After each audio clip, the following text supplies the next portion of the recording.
നമുക്ക് stack operation നോക്കാം. സ്റ്റാക്കിലെ പുഷ് ഓപ്പറേഷൻ നോക്കാം.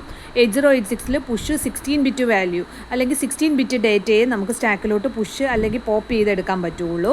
അപ്പം നമ്മൾ സാധാരണയായിട്ട് ഒരു 16 ബിറ്റ് രജിസ്റ്ററിലെ കണ്ടൻറ്റും നമുക്ക് പുഷ് ചെയ്യാം, അല്ലെങ്കിൽ ഒരു 16 ബിറ്റ് ഡേറ്റയുള്ള മെമ്മറി ലൊക്കേഷനിലെ വാല്യൂ നമുക്ക് പുഷ് ചെയ്യാം. പുഷ് AX എന്ന് പറഞ്ഞാൽ AXലെ കണ്ടൻറ്റ് ഒരു 16 ബിറ്റ് ഡേറ്റ ആയിരിക്കുമല്ലോ ഉണ്ടാവുക, അത് നമുക്ക് സ്റ്റാക്കിലോട്ട് പുഷ് ചെയ്യാം. പുഷ് 600 എന്ന് പറയുമ്പോൾ 600ഉം 601ലെയും വാല്യൂ ആയിരിക്കും സ്റ്റാക്കിലോട്ട് പുഷ് ചെയ്യുന്നത്. അപ്പോൾ കറണ്ടായിട്ടുള്ള സ്റ്റാക്ക് പോയിൻ്ററിനെ നമ്മൾ 2 വാല്യൂ ഡിക്രിമെൻറ്റ് ചെയ്യുക ചെയ്യുന്നത്. അപ്പോൾ അത് നമുക്ക് കൃത്യമായിട്ട് മനസ്സിലാക്കണമെങ്കിൽ നമുക്കൊരു സ്റ്റാക്കിൻ്റെ വ്യൂ കാണിച്ചിട്ടുണ്ട് ഇവിടെ. അപ്പോൾ 1000 ആൻഡ് സ്റ്റാക്കിൻ്റെ ഇപ്പോൾ സ്റ്റാക്ക് പോയിൻ്റർ പോയിൻ്റ് ചെയ്യുന്നത് 1002 എന്ന് പറയുന്ന മെമ്മറി അഡ്രസ്സിലാണ്. ഇനി നമ്മൾ BX എന്ന് പറയുന്ന രജിസ്റ്ററിൽ 2050 എന്ന് പറയുന്ന വാല്യൂ ഉണ്ടോ എന്ന് വിചാരിക്കുക. പുഷ് BX എന്ന് കോൾ ചെയ്യുന്ന സമയത്ത് എന്താ സംഭവിക്കുന്നതെന്ന് വെച്ചാൽ ഹയർ ഓർഡർ ബൈറ്റ് ആയിട്ടുള്ള 20 എന്ന് പറയുന്ന വാല്യൂ ആദ്യം സ്റ്റാക്കിലോട്ട്, ദാറ്റ് ഈസ് SP-1 1001 എന്ന് പറയുന്ന മെമ്മറി ലൊക്കേഷനിലോട്ട് 20 വരും.